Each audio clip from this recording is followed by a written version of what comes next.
하나님 아버지, 오늘 사도행전 5장 말씀으로 하나님 앞에 나아갑니다.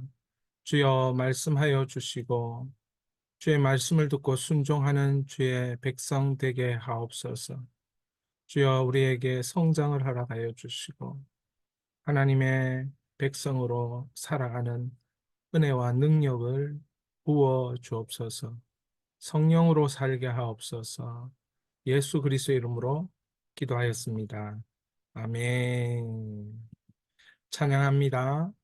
한없이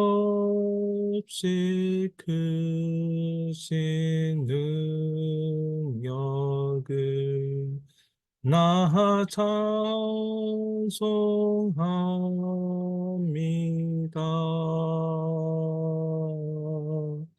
잠들고 미쁜 그 언약 나 찬송합니다. 아멘. 사도행전 5장 구약, 신약 성경, 신약 성경 193페이지입니다. 193페이지, 194페이지. 우리 신약, 사도행전 5장 신약 193페이지. 제목을 읽겠습니다. 제자는 성령으로 동행하는 사람들. 다시 한번, 제자는 성령으로 동행하는 사람들. 자신의 성경을 펼쳐서 성경의 줄을 끄면서 이렇게 함께 읽으면서 따라오시면 좋겠습니다. 반드시 자신의 성경을 펴서 보는 것이 정말 중요합니다. 첫 번째 묵상 질문입니다. 17절을 중심으로 투옥 전의 사도들과 투옥 후의 사도들에게 각각 어떤 일이 일어났는가? 17절을 중심으로 17절을 보면 대제사장과 그와 함께 있는 사람, 즉 사두개인의 당파가 다 마음에 시기가 가득하여 일어나서 사도들을 잡아다가 옥에 가두었더니, 예, 옥에 가두기 전에 사도들의 모습과 옥에 갇힌 후에 사도들의 모습을 보게 되는 것입니다. 그래서 여러분에게 정말 제자는 성령으로 동행하는 사람들인데 어떤 동행의 역사들이 일어나는가 확인하는 것입니다. 자, A. 주께서 사도들의 손을 통하여 표적, 기사, 치유로 인해 더 많은 사람이 믿게 된, 이게 투옥전의 사도들의 모습입니다. 11절에 12절입니다. 사도들의 손을 통하여 민간의 표적과 기사가 많이 일어나매 믿는 사람이 다 마음을 같이하여 솔로몬 행각에 모이고. 13절, 그 나머지는 감히 그들과 상종하는 사람이 없으니 백성이 칭송하더라. 백성이 칭송하더라. 왜 칭송했을까요? 그들에게 성령으로 동행하는 그런 표적과 기사와 치유가 나타났기 때문에 그렇습니다. 14절, 믿고 주께로 나오는 자가 더 많으니 남녀의 큰 무리더라. 사도들의 표적과 기사를 통해서, 치유를 통해서 많은 사람들이 예수를 믿게 되었습니다. 15절, 심지어 병든 사람을 메고 거리에 나가 침대와 요 위에 누이고 베드로가 지날 때에 혹 그의 그림자라도 누구에게 덮일까 바라고. 16절, 예루살렘 부근에 수많은 사람들이 모여 병든 사람과 더러운 귀신에게 괴로움 받는 사람을 데리고 와서 다 나음을 얻으니라. 다 나음을 얻으니라. 이렇게 감옥에 투옥되기 전에 사도들의 모습이 어떠했는가 우리는 확인하게 됩니다. 사도들은 주와 동행하면서 성령을 받은 제자들의 그 모습 가운데는 주께서 표적과 기사와 치유로 더 많은 사람들이 예수 그리스도를 믿게 되어지는 역사가 임했습니다. 그때에 이런 사도들의 모습 가운데 하나님의 은혜가 나타나는 것을 보고 이것을 시기하고 질투하는 그런 마음을 가진 대제사장들과 사두개인 그 당의 무리들이 사도들을 감옥에 투옥합니다. B. 다시 사도들은 투옥되었으나 주의 사자를 통해 풀려나면서 말씀을 전하라는 사명을 받음. 다시 투옥됐다는 말은 무슨 말입니까? 사장에 투옥되어서 풀려나고 신문받고 풀려나고 뭐 이런 과정들을 거치고 5장에 다시 복음을 담대히 전하면서 이 사도들이 잡혀서 신문을 받고 다시 투옥되어지고 뭐 이런 일들이 반복적으로 일어나는 것이에요. 19절을 보십시오. 감옥에 갇힌 사도들에게 19절 주의 사자가 밤에 옥문을 열고 끌어내어 이르되 20절 가서 성전에 서서 이 생명의 말씀을 다 백성에게 말하라 하매. 제가 오늘 아침에 이제 이렇게 말씀을 11차 11차에 하나님께서 이렇게 동행은 말씀을 의지하여 일어납니다. 에스라 5장을 보는데 하나님께서 저에게 그런 마음을 주셔요. 네가 이 말씀을 보는 동안 이 말씀을 이렇게 1만 시간 많은 사람들과 성경 말씀 제자도를 할 때에 내가 너를 지켜줄 것이고 내가 너에게 복을 다하리라. 좋은 일을 줄 것이니라. 그런 마음을 저에게 주셨습니다. 동시에 오늘 말씀에도 기록된 것처럼 사도들이 열심으로 주의 일을 하다가 많은 사람들이 예수를 믿으면서 그 예루살렘 전반적인 분위기가 살아계신 예수 그리스도, 다시 부활하신 예수 그리스도를 앙망하는 그런 사모하는 그런 모임들로 막 도시 전체가 일어나는 것을 불안해한 나머지 이렇게 대제사장과 그 무리 관리들 사도개인 당파들이 사도들을 잡아 감옥에 넣었어요. 그럼에도 불구하고 그것을 중지하고 못하도록 방해함에도 불구하고 주의 사자가 그들을 옥에서 훈련하게 하시고 그들에게 뭐라고 얘기하십니까? 20절. 가서 성전에 서서 이 생명의 말씀을 다 백성에게 말하라. 백성이 들어야 될 그 말씀이 있습니다. 그 말씀이 무엇입니까? 예수는 그리스도다. 예수는 메시아다. 예수님은 부활하셨다. 예수님은 죽음과 사망의 권세를 깨고 살아나셨다. 이 말씀을 풀어줄 테니까 성전에 서서 이 말씀을 전하라는 것입니다. 할렐루야. 그래, 투옥 후에도 주께서 이렇게 복음을 전하면서 역사를 계속적으로 일으키시는 거예요. 감옥에 갇혔는데 풀어주시면서 말입니다. 세 번째입니다. 사도들은 주의 사자의 말을 듣고 새벽에 성전에서 가르치게 됩니다. 21절입니다. 그들이 듣고 새벽에 성전에 들어가서 가르치더니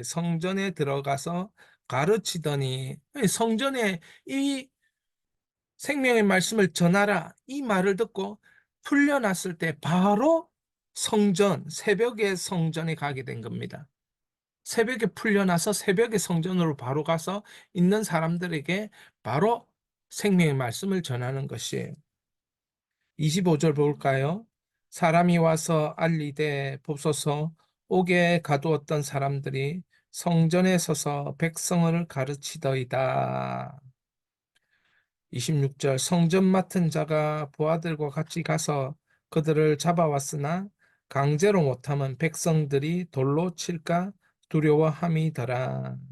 자, 옥에서 주께서 주의 사자가 밤에 옥문을 열고 제자들을 사도들을 풀어주면서 생명의 말씀을 성전에 가서 전하라. 성전에 가서 전하라. 그리고 동시에 어떻게 합니까? 그 성전에 가서 전하고 계속해서 주의 말씀을 증거할 때에 쉬지 않고 증거한 거죠. 낮이 되었고 시간이 많이 지난 것입니다. 그 와중에 이제 다시 그들이 옥에서 이렇게 찾아보니까 감옥이 없는 거예요. 감옥이 없고 그들이 밖으로 나와 성전에서 주 예수를 그리스도라고 가르치고 그 부활을 증거하니까 그들을 잡아오려고 하는 겁니다. 다시 대제사장과 사두개인들과 그 관리들이.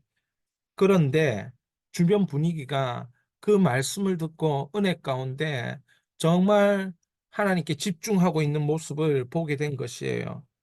그래서 성전 맡은 자와 부하들이 그들을 가서 잡으려고 했는데 그 분위기가 그를 잡아가면 그런 부당한 일을 하는 것에 대해서 사람들이 가만히 있지 않을 것이라 이 예루살렘 사람들이 그런 분위기를 감지하고 두려워했던 거예요. 자, 이렇게 투옥 전과 투옥 후의 모습이 전혀 변하지 않고 성령께서 이들에게 계속적으로 역사해 주시는 것입니다. 자, 네 번째, 예수를 전한 사도들은 다시 공회 앞에서 신문을 받게 됩니다.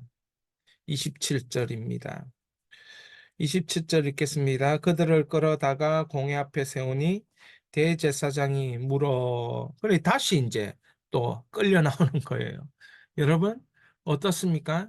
이 제자들의 삶, 성령을 받은 제자들의 삶에 주께서 행하시는 기적과 함께 핍박과 고난이 반복적으로 일어나고 있는 것을 우리는 확인합니다. 그래서 투옥 전 사도들의 모습, 투옥 후 사도들의 모습이 동일하게 성령의 역사 가운데 아름답게 정말 그들의 삶이 펼쳐지고 있다는 것을 우리는 그 성령의 동행의 그런 축복들을 보게 되는 것입니다. 함께 기도할 때에 여러분 우리에게 치유와 표적과 기사, 예수를 그리스도라고 시인하게 되는 그런 놀라운 일들이 우리에게 일어나기를 축원합니다. 두 번째입니다. 두 번째 묵상 질문. 공회 앞에 끌려 나온 사도들의 태도와 신앙 고백은 무엇인가? 그리고 이들을 보면서 가말리엘 율법 교사의 조언은 무엇인가? 자, 먼저 다시 잡혀왔어요. 그렇게 신문을 받아요. 그러니까 이 뭡니까? 권력으로 압박하고 억압하는 그런 순간입니다. 그때의 사도들의 태도가 무엇이었냐? 성령을 받은 사도들의 태도. 자신만만하고 명백하고 정확하고 확실한 증거들이 그들 속에 있었습니다. 28절입니다. 성경을 보면서 따라오시면 좋겠습니다. 이르되 사람을 우리가 이 이름으로 사람을 가르치지 말라고 언금하였으되 너희가 너희 가르침을 예루살렘에 가득하게 하니 이 사람의 피를 우리에게로 돌리고자 함이로다. 이렇게 말을 하니까 29절에 베드로와 사도들이 대답합니다. 이르되 사람보다 하나님께 순종하는 것이 마땅하니라. 너희들이 우리에게 어떤 명령을 권력으로 명령을 했을지라도 너희들이 보다 더 크신 하나님의 말씀에 우리는 순종하는 것이 합당하다. 사람의 어떠함에 그 사람의 권위와 사람의 힘에 순종하는 것이 아니라 하나님께서 하신 말씀에 순종하는 것이 우리의 삶의 도리다. 성령 받은 사람은 그렇게 살아야 한다. 하나님께 순종하는 것이 마땅하니라. 여러분 줄 쳐보겠습니다. 하나님께 순종하는 것이 마땅하니라. 여러분 기도할 때 생각나기를 바랍니다. 대화할 때 생각나기를 바랍니다. 이 살아갈 때 생각나기를 바랍니다. 하나님께 순종하는 것이 마땅하니라. 자, 30절. 그래서 그 하나님께 순종하는 그 사도들은 계속해서 말을 합니다. 무엇을 말합니까? 예수 그리스도에 대해서 말합니다. 30절. 너희가 나무에 달아 죽인 예수를 우리 조상의 하나님이 살리시고 이스라엘에게 회개함과 죄사함을 주시려고 그를 오른손으로 높이사 임금과 구주로 삼으셨느니라. 우리는 이 일의 증인이요 하나님이 자기에게 순종하는 사람들에게 주신 성령도 그러하니라 하더라. 그러니까 사도들의 태도가 뭡니까? 하나님께 먼저 순종하고 삶을 분별하는 가운데 끊임없이 복음의 핵심, 예수 그리스도의 죽으심과 우리 죄를 위하여 예수 그리스도의 죽으심과 예수 그리스도의 다시 사심, 부활하심을 증거하는 것입니다. 그래서 회개해야 되는 거예요. 회개하라고 지금 촉구하고 있는 것입니다. 이 일에 자신들이 증인이라고 고백하고 있는 겁니다. 신앙 고백. 여러분의 삶의 태도와 신앙 고백은 무엇입니까? 사람에게 순종하는 것입니까? 권력에게 순종하는 것입니까? 하나님께 순종하는 것입니까? 나의 이윤에 순종하는 것입니까? 하나님께 순종하는 것입니까? 하나님께 순종할 수 있기를 바랍니다. 그래서 여러분의 이 신앙 고백에 예수를 그리스도, 예수를 부활의 주, 예수를 구속의 주, 구원의 주라고 선포하는 여러분의 신앙 고백이 있기를 축원합니다. 그리고 이 일이 계속 폭동처럼 이제 예루살렘에 계속 일어나니까 사람들이 이 일에 대하여 굉장히 민감한 반응을 가지고 어떻게 하면 이 일들을 중단시킬 수 있을까? 계속 고민합니다. 이 고민을 보면서 가말리엘의 율법 교사가 조언하는 장면이 오늘 5장 후반부에 이렇게 나옵니다. 33절 후에. 자, 사도들은 더욱더 하나님께 순종하는 삶의 태도를 보여주었습니다. 사도들은 복음의 핵심인 예수님의 죽음과 부활을 선포하고 증거했습니다. 우리가 29절에서 32절까지 천천히 살펴보았습니다. 그러면 이제 이들을 보면서 이들의 사도들의 태도와 신앙 고백을 보면서 가말리엘 율법 교사의 조언이 무엇이었는지 우리가 확인하도록 하겠습니다. 그것이 36절에 나옵니다. 36절, 34절부터 보겠습니다. 바리새인 가말리엘은 율법 교사로 모든 백성의 존경을 받는 자라. 공회 중에서 일어나 명하여 사도들을 잠깐 밖에 나가게 하고 말하되 이스라엘 사람들아 너희가 이 사람들에 대하여 어떻게 하려는지 조심하라. 이 사람들에 대해서 우리가 깊이 한번 생각해 봐야 된다. 우리가 어떻게 행동하고 이들을 어떻게 대해야 할지. 그러면서 이 가말리엘 율법 교사가 이렇게 말합니다. 36절. 이전에 드다가 일어나 스스로 선전하며 사람이 약 400명이 따르더니 그가 죽임을 당함에 따르던 모든 사람이 흩어져 없어졌고 37절 그 후 호적할 때에 갈릴리 유다가 일어나 백성을 꾀어 따르게 하다가 그도 망한즉 따르던 모든 사람들이 흩어졌느니라. 이제 내가 너희에게 말하노니 이 38절이 중요합니다.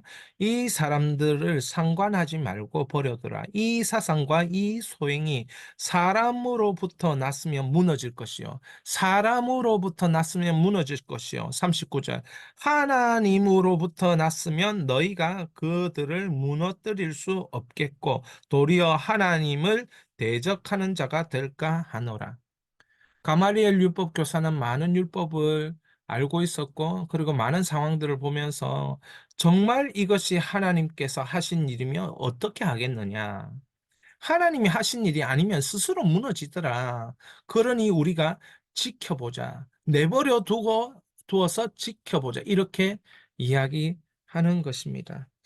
여러분, 우리에게 필요한 것이 무엇일까요? 우리에게 필요한 것이 무엇입니까? 이런 태도가 필요합니다. 하나님의 백성들이 성령으로 동행할 때, 이런 일이 일어날 때 우리는 무시할 수 없는 것이에요. 하나님을 더 분별해서 하나님께 나아가야 되는 것이에요. 자, 이 율법사의 조언이 하나님을 대적하는 자 되지 말자는 거예요. 하나님을 대적하는 자.